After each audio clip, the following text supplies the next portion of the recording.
and welcome to Inside View.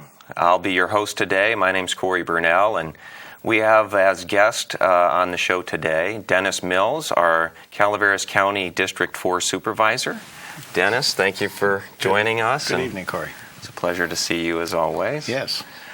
Well, Dennis, you're doing your first tour of duty here on the Board of Supervisors for our county. But you've been in public service for a long time.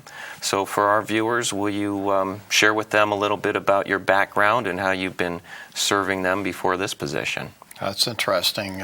2014, I was elected to the Calaveras County Water District as a director. And I think that position, the background on the Finance Committee and the work that we had accomplished during that 2 years was very beneficial to the challenges that lay ahead for what we're doing now as a supervisor. There's a lot of correlation. It's an agency, and so you're dealing with budgets and various funding streams, and there's also responsibilities as to how those streams are handled and accounted for. And the same thing is true when we were at CCWD. Certainly. So, well, now with the Board of Supervisors, we've got a brand new year here. Have committee assignments been assigned already? Do you know kind of some of what your workload's going to look like? We already know. There are 34 commissions, committees, and assignments that are spread throughout the 5 supervisors. So each one of us has taken a piece, and we try to do our best to fulfill those roles and report back to the board with what we're doing. Certainly. And keeping everybody informed. And on top of that, there's the events that happen within your district, especially on the weekends and on evenings. So there's a lot of things going on. Yeah. Do your best to stay ahead of it. Yeah, but it's a part-time job, right? Remember that, right? I had another supervisor actually use those words, and I knew coming from CCWD that wasn't a part-time job, and this certainly is not by any means. It actually is sometimes 7 days a week. No. And I have begun to rely on staff. I have 4 people who volunteer on a fairly regular basis to help keep control of the schedule and where things need to go and who needs to go where. And sometimes they're going places because I simply can't be cloned. I can't be everywhere, as you know. And so we pick the priorities. Where's the most important place to be? At that moment. For instance, Copper Fire is penning 2 new firefighters tomorrow night down there. I will be there. And that, to me, that's an important piece of what we do. Yeah, a lot of that community engagement is very important, and it helps constituents be able to identify with their role and responsibility in participating in government. I've found that if they're there and if you are there and they know you, and then the sense of responsibility gets created that they ought to participate in some of the concerns that you're dealing with. Absolutely, and you get an opportunity too to in a non-threatening setting, have an opportunity to talk to them directly one-on-one about their concerns and even some of their suggestions. People can come up with some very great ideas and just private conversations off the wall in a moment. Oftentimes you'll go to a meeting and you'll find that people will be actually saying more to you, not during the meeting, but before, after, during breaks, etc. And being available and accessible, that means, responding to phone calls, responding to the sometimes hundreds of emails that we get, and letting people know that you generally are listening and you do care about what their concerns are, and you're willing to be that voice for them and what they're wanting. Certainly. With your background with CCWD, your experience there with the water issues that we had as a county during the drought years, I think our viewers would be very interested in your take on how things have changed, what we can expect to have changed now that we have more water than we could have certainly anticipated in one season. So how have issues in just a mere 12 months really changed as a result of the water that we've had this winter and anticipate in the spring when the melt comes? How's that changed some of the issues you were dealing with a couple years ago? Well, we're still dealing with some of those issues. The drought legislation that the governor's proposing is still going forward. The Bay Delta plan that is being done through DWR and Water Board is still going forward. The idea of a drought versus too much water is cyclic in nature. We look at New Maloney's as being only 50 feet to the top right now. When's the last time that happened? But they also are looking at how much snowpack's above us. So we probably have nearly 500,000 more acre feet of water available this year on the high country than we have storage to put it in. Mm-hmm. So we can go from feast to famine and back to feast again very quickly. And so, do you want more reservoirs to contain the growing population of California? And what role do we play? So if you look at Calaveras County, we are the holder of some of the best water rights in California here. So we have a unique position. We're not like Tuolumne County, who holds no water rights. And some of ours go back to 1854. So it's a very unique position, and we add to that recently the passage of the WIIN Act in the closing moments of President Obama's administration, which is the Water and Infrastructure Improvement for the Nation Act. And what that does in Section 4700 speaks directly to New Melones. It actually has those words in the document and gives the Water District an 18-month window with which to provide some ways that we might be able to make use of that opportunity. So that's a first for Calaveras County to actually be able to store water potentially at New Melones for use maybe in the SGMA, which is the Sustainable Groundwater Management Act, for groundwater recharge in the San Joaquin Basin. It also it plays into the GSA, the Groundwater Sustainability Authority, which CCWD just finalized here today. At their board, and that is through an MOU with Stanislaus County for the eastern piece of both counties in the San Joaquin Basin, and they're going to work together to meet those requirements of how do we recharge the basin and where is that water going to come from? Well, primarily it's probably going to come from Calaveras County. Mm-hmm. So I just talked to Supervisor Chuck Wynn from San Joaquin County this morning, because during the Mountain Counties meeting that we had a couple of weeks ago, I proposed a thought that the Calaveras watershed is the water for Stockton East. And wouldn't it be better for you to have some kind of a discussion with us as to what the quality of that water and that watershed is in the high country here? Well, you can either help us keep that clean, or you're going to build better treatment plants in Stockton. Which would you rather do? And he said, I'm very intrigued with your concept, and let's talk some more on that. Mm-hmm. So we have to realize that we don't just affect our own county in many ways. We affect our neighboring counties as well with the things that we may do or may not do. So we're in a feast moment here. And right. we need to realize, though, that it is exactly that. You seem to suggest that there are things we can do as a county in order to protect our interests going forward, perhaps from maybe state grab or federal policy with the WIN Act, that there might be something, additional rights we've now gained here in Calaveras County? Yes, we've gained some potential additional uses at New Melones, possibly Hogan as well. Okay. But it also speaks to what the third phase of the Bay Delta plan says, is that they would like to totally revamp the water rights. I know post-1914 is mm-hmm. in their radar screen right now, to say that if you cannot show a consumptive use, if you cannot show a dedicated use, then maybe you really don't need that after all.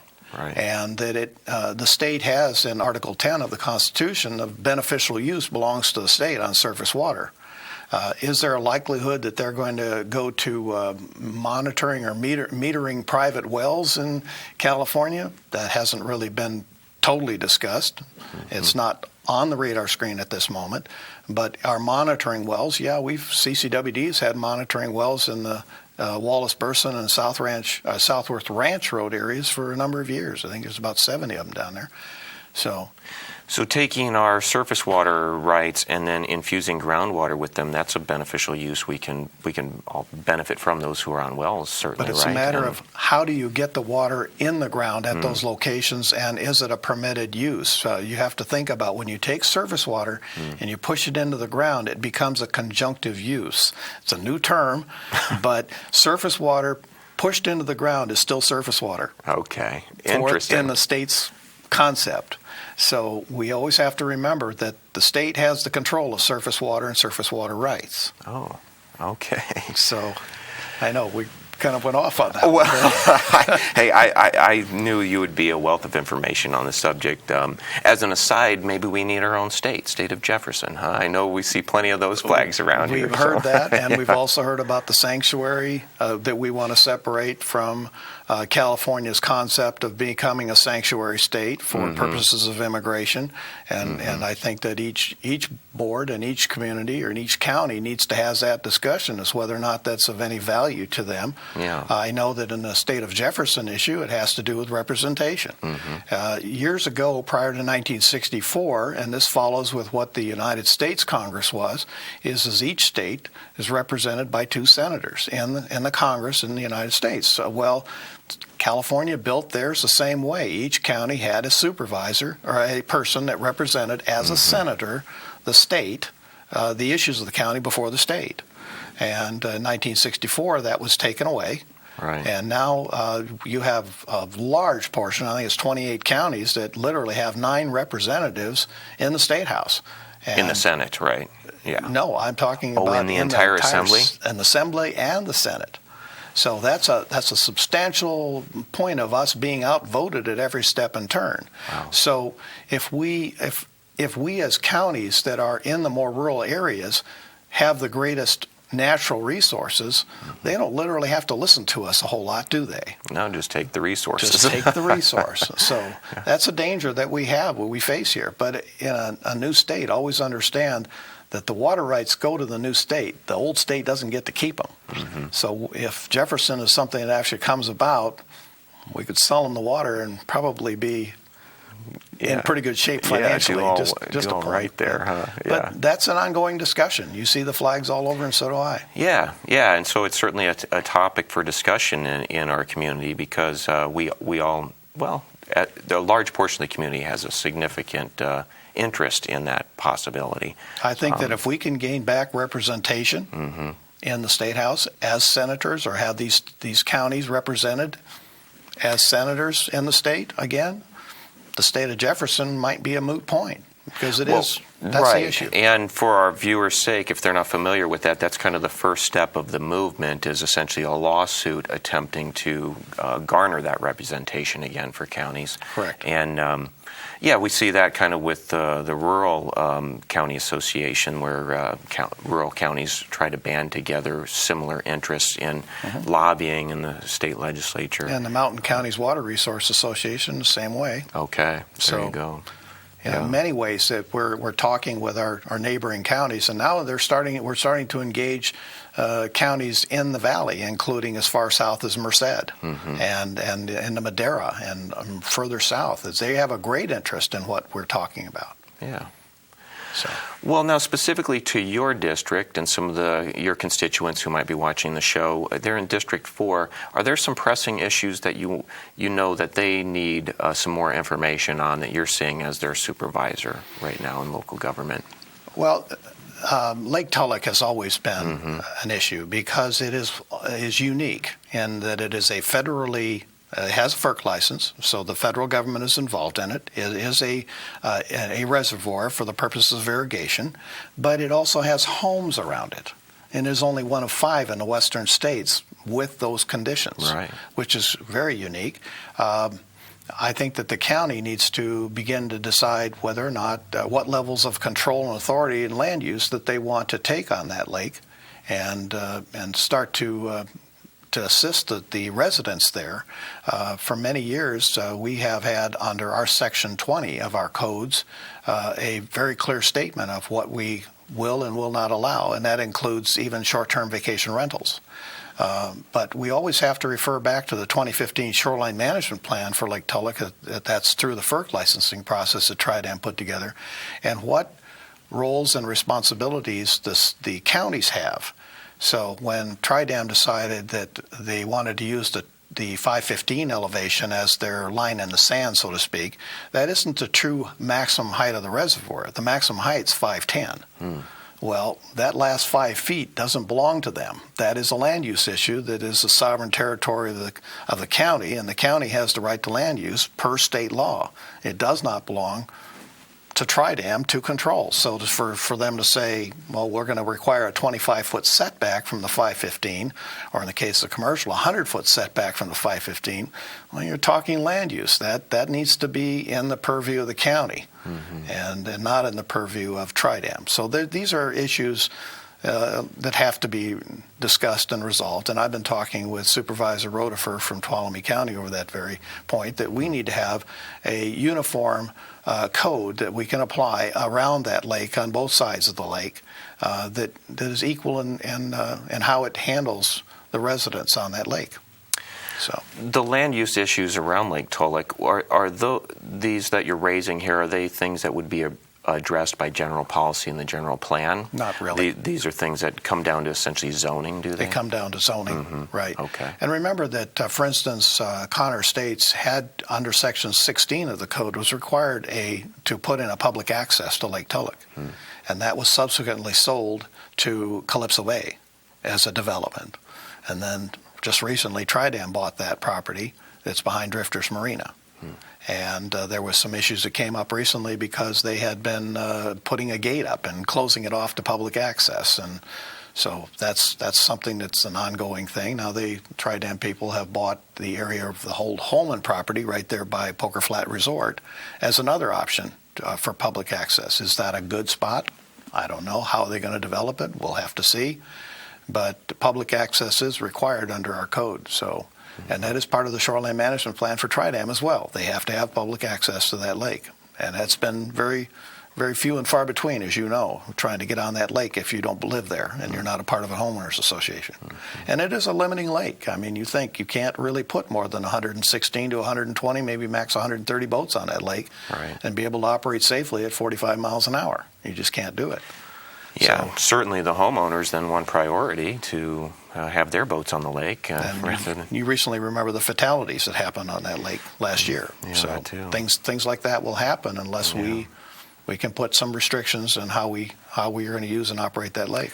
What have been some of the solutions with the issue about short-term rentals? Are we still has this not been resolved at all? Any policy? Well, I know it's been an issue for a couple of years. Section 20 of the code does delineate and allow short-term vacation rentals. My point is that you're dropping in essence, a motel or a hotel right in the middle of a residential neighborhood, and of course there's going to be conflicts, and where there is no desire for a good neighbor policy, and you can't force people to, become lawful. They'll do what they want to do, and if they feel it's not convenient, sometimes they won't. And so that's where the rub has been, where you have people who live there their whole lives, that is their home, and there's others that there's a constant transient population. Some of them have as many as 5 or 7 additional boats that come floating in on the lake, and the trailers and the associated parking issues and noise complaints and weekends, and all of that is driving. May drive us to a decision to not do that anymore. It just isn't good policy, and there's no good neighbor policy involved. So it's something the board may discuss in the future. Well, I'm going to transition a little bit to a topic that I know was of interest to voters at the state level a few years ago, and I recently saw that the board generated a letter of support which was recommended by the Fish and Game for hunting uses with dogs, continuing to be able to hunt with dogs. So the Fish and Game obviously recommended that to you. Are hunters currently in our area under attack by state legislation that is seeking to prevent use of dogs in hunting? It's interesting you bring that up because it was brought before the board in the last Tuesday and then subsequently pulled. Interesting. So I'm going to wait and see what the revised discussion is going to be before I could even make a comment on it. Okay. I had seen it on the agenda, and I remembered it being an issue in the state legislature. It was. And so I wondered how our county and the Fish and Game might be interacting on that topic. So I'll wait and see to what be they report out. Yes, exactly right. Very good. Exactly right. Well, viewers of the program today have been certainly talking about the weather that has happened this past winter, and it seems the whole county's been impacted. Do you want to talk a little bit about how your constituents in District 4 have been impacted and are dealing with the storms that have down to trees and lines? And certainly. I don't think that the lower country was impacted to the extent that it was in the high country. Sure. Primarily, we have some major state highways, but also we have subdivisions that are CSAs or CSDs. Let me explain. That's community service areas or community service districts. Right. So they're, in essence, financially responsible for the maintenance and upkeep of their areas. Now, in a case of a CSA, those repairs are done directly by our Public Works Department. And CSD, I think, CSD2, they use the Public Works Department as well.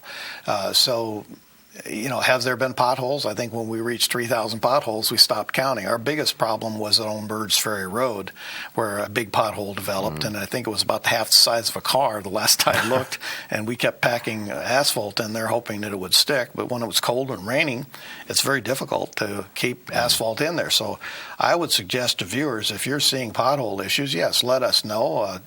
Send us the information, or Public Works the information, so they're aware of it. But realize, too, that asphalt repairs don't really stick when the temperature is below 80 degrees on that surface. So if your asphalt isn't hot and your surface isn't hot, that's a temporary repair at best. And even Caltrans is realizing in some places it's better just to throw concrete in that hole than to try to make it stick with asphalt. So many of our repairs are going to be done according to priorities. And it has to be, if it's a major collector road, if it has a lot of vehicular traffic, maybe it's a bus route, or there's an emergency access point where you need to use it for emergencies. I'm sure that talking with Jeff Krovitz, our Public Works Director, that's the direction he's going to go. We can't fix them all at once, and people are going to have some patience. This is not just a problem that Calaveras County faced. It's statewide. In many cases, somebody said it's nearly equal to the Northridge earthquake in terms of its damage as a statewide issue. So we need to have a little patience, and eventually, come summer, we'll start putting it back together again and get some normalcy. Yeah. But tree down, not a lot of trees in my district. Yeah. Just a lot of potholes. Well, speaking of pot, we've had a we've had a very controversial topic in the county, and it went to a couple of items were on the ballot back in November when you were being elected as well. So. As we look at Measure C, which did pass and proposes to tax cannabis growers, voters have the idea that, seems to be anyway, that this will be a revenue generator for the county. Can you speak to where you think the county's kind of at in the process now that Measure B is not going to be on ballot as far as a ban, and kind of where you think the county's at, and whether there's any solutions from a budgetary standpoint from Measure C, or is that pie in the sky? I'm glad you jumped into that one. Measure C, I'm really not counting on a specific revenue stream for a solution to our budget. I asked the board, I polled the board back in was it last month, to ask them to do a retreat with our new CAO, and the purpose of that was to establish what are our goals and objectives and our strategies for the 2 years which all of these supervisors will be seated. Give everybody a great idea of how we want things to work. Right now you have departments, they're doing the best they can based upon what they think is the best result. It doesn't mean that they're all aligned and going in the same direction. And so the first thing is let's get those goals and objectives clearly set by the board, and then move forward on the budget, because then we can look at the budget and say, are those goals being met with the financial commitments that we're making to that particular end result? And if we're not, if we look at each department, I can tell you right now, you're going to have to look at efficiencies and whether or not those services are being delivered efficiently. It is going to have to be a question as part of the budgetary process. So money is available if we use it right, and we cannot think that we can throw money at a problem and solve the problem. It has to take political will and a desire on the part of a majority of that board to develop a clear direction of what they want this county to go in over the next 2 years. So it's not so much what Measure C can bring us, but it's how do we efficiently use resources from every corner to make this county work and function the way it should function. Right. If the priority is the sheriff's department and the district attorney's office, then great. Then we may have to say that we're going to move fundings from other areas that is not, it's because you look at the general fund, for instance. There's many departments that should not be dipping into the general fund. And that money, if it's available, could be used to offset losses and shortfalls in departments that we consider mission critical. Mm-hmm. So I've been in budgets a long time, both corporate as well as an agency, and it all works the same. Money is not the point. It's what are your goals? What are you trying to accomplish? And so when I look at a budget, it isn't so much what the money is. It's what are the goals. Okay. So you're really speaking to efficient use. Efficient use of a revenue stream. And oftentimes what we forget, too, is that we need to take and have everything meet in one point. So if you have a goal, when do you want to accomplish that? So it's a timeline, correct? Once you get the timeline, now I got to know, am I going to have the people there to meet that goal at that point in time? And also, do I have the financial resources that are necessary to back that up at that point in time? So it's great for us to have revenue, but if it takes us 6 months to staff up and be functional with that revenue, then the revenue and the staffing didn't meet at the right time to accomplish what we wanted to accomplish.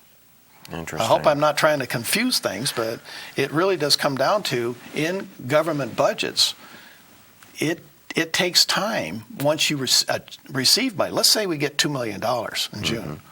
How long would it take for us to staff up enough sheriff's deputies to make them functional in the system? Right. It could take 6 months. Well, and then to throw another complication in it, what if within 6 to 12 months we have a ban on cannabis? And so now you've ramped up and staffed up, only to find yourself having excess capacity now in staffing. Or then what you need to look at is maybe the staffing doesn't need to come from internal. Maybe we need to look external. Oftentimes you'll hire consultants, you'll hire outside contractors, you'll do things. But you remember too that when you hire from the outside, somebody in the inside becomes a babysitter. It's automatic. Right. Because somebody has to oversee that they are accomplishing the goals that you wanted them to accomplish. Right. So you have to look at the trade-offs. You almost need to have scale then in doing something. It's a matter of scale, and I'm not afraid to tangle with this one. We were successful with CCWD. Remember, they had 2 increases they were scheduling. We had those removed, and it can be done. It's just how do we do it? Dennis, you are a wealth of information on some of these topics, and I really appreciate you being here and sharing it with me and with our viewers. It's really a pleasure each time I see you. Thank you. Again, Dennis Mills, our Calaveras County Supervisor in District 4. We wish you the best of luck right here out of the gate as you're getting started. Thank you. Thank you. It's been fun. Thank you. Take care.